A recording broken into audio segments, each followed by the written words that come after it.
काकांचा अनुभव खूप छान आहे. ए जा की तिकडे गुरुदेव दत्त. कट करतो ना. माझे नाव बाळासाहेब एकनाथ नवले, राहणार बोर, तालुका भोर, जिल्हा पुणे. मुलं बार्शी तालुक्यातलाच आहे, पण गेली 46 वर्ष बोरला नोकरीनिमित्त आहे. आणि त्या ठिकाणी गेल्या महिन्यामध्ये जानेवारीमध्ये 11 जानेवारीच्या अगोदरचा गुरुवार आहे. त्या गुरुवारी माझी मिसेस म्हणजे बायको या ठिकाणी इकडं एक मैत्रिणीबरोबर आली होती इथला आशीर्वाद घ्यायला. आणि मी भोरला होतो. भोरला असल्यानंतर त्या ठिकाणी पौर्णिमेला मी येणार होतो, गेल्या पौर्णिमेला. आणि येण्याच्या अगोदर 11 जानेवारीला अचानकपणे माझे हातपाय जे आहेत ते गळाले. मला उभा राहता येत नव्हतं, चालता येत नव्हतं. हे आता वस्तू पकडतोय अशी वस्तूसुद्धा पकडता येत नव्हती. आणि मी एकटाच घरी होतो भोरला.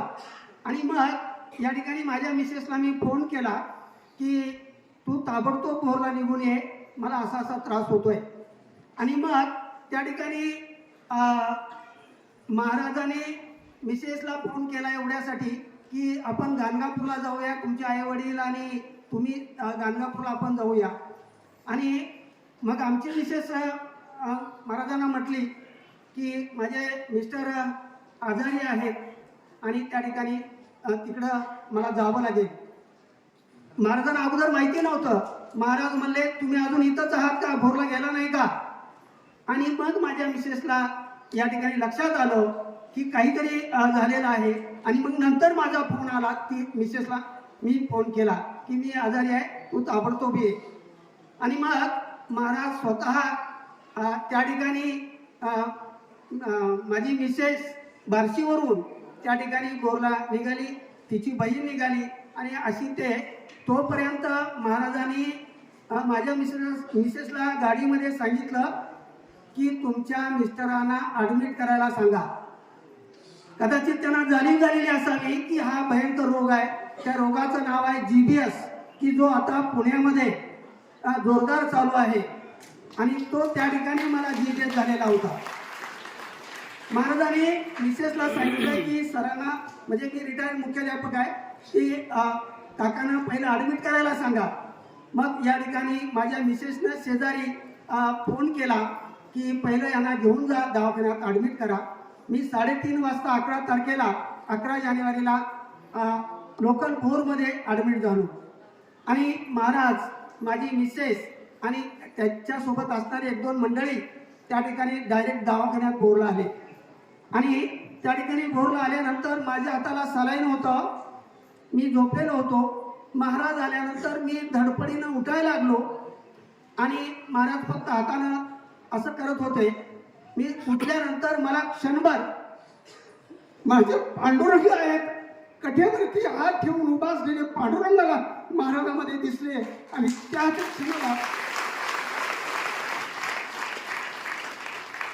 अक्षरशः मला पंढरपूरचे पांडुरंग या ठिकाणी कटेवरती हात ठेवून उभा असलेले 1 सेकंद पूर्णपणे मला दिसले. आणि त्या ठिकाणी महाराज पुढे आले. माझ्या डोक्यावर त्या कॉटवरतीच हाताला सलाईन असताना हात ठेवला, आशीर्वाद दिला, ठीक होईल काका म्हणले. आणि पुन्हा मग ते घरी गेले आमच्या. आणि नंतर माझ्या मुली आल्या, पाहुणे आले, त्या ठिकाणी सगळ्यांना आशीर्वाद दिला. मग तिसऱ्या दिवशी पौर्णिमा इथं असल्यामुळे महाराज पुन्हा घाईने त्या ठिकाणी म्हणजे काका मला जावं लागेल. आणि त्या ठिकाणी ते निघून आले. या ठिकाणी GBS असा रोग आहे की आपलीच प्रतिकारशक्ती आपल्याच प्रतिकारशक्तीवरती हल्ला करते. आणि आपल्या पायाच्या आणि हाताच्या नसा त्या ठिकाणी कमकुवत होतात. आणि तो व्हायरस पायाकडून मेंदूपर्यंत जातो, श्वास घ्यायला सुद्धा येत नाही. अशी परिस्थिती असताना वय वर्ष माझं 66 आहे. या 66 वर्षामध्ये डॉक्टर सुद्धा आश्चर्य करायला लागले की 66 वर्षाच्या माणसाला GBS झाल्यानंतर तो किमान 6 महिने अंथरुणाला थांबतो. आणि त्या ठिकाणी म्हणजे 6 महिने त्याला चालता येत नाही. परंतु दवाखान्यातून 4 दिवस दवाखान्यात, 5 दिवस दवाखान्यात मी होतो. मग पुण्याला पुन्हा हॉस्पिटलला 5 दिवस होतो. आणि तिथून मी घरी आलो आणि दुसऱ्या दिवशी मी चालू लागलो, सगळं या ठिकाणी फिरू लागलो. कारण हे केवळ बाप्पांचा आशीर्वाद असेल, महाराजांचा आशीर्वाद असेल, या आशीर्वादामुळे शक्य झालं ही माझी 100% भावना आहे. कारण मी याच्या अगोदर पारायणं केलेली आहेत, त्या ठिकाणी दररोज त्या ठिकाणी नामस्मरण करतो.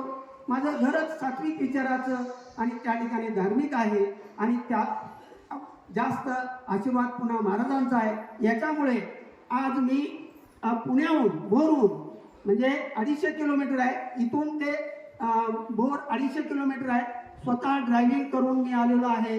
कारण हे केवळ महाराजांचा आशीर्वाद असल्यामुळे साध्य झालेलं आहे. तर धन्यवाद महाराज. असाच आशीर्वाद आमच्या कुटुंबावरती राहो ही तुमच्या चरणी प्रार्थना. टाळ्याच्या गजरामध्ये स्वागत करूया. धन्यवाद. आशीर्वाद काका सांगतायत माणसामध्ये स्वागत करायचं. धन्यवाद देतो, आशीर्वाद देतो. आणि दुसरा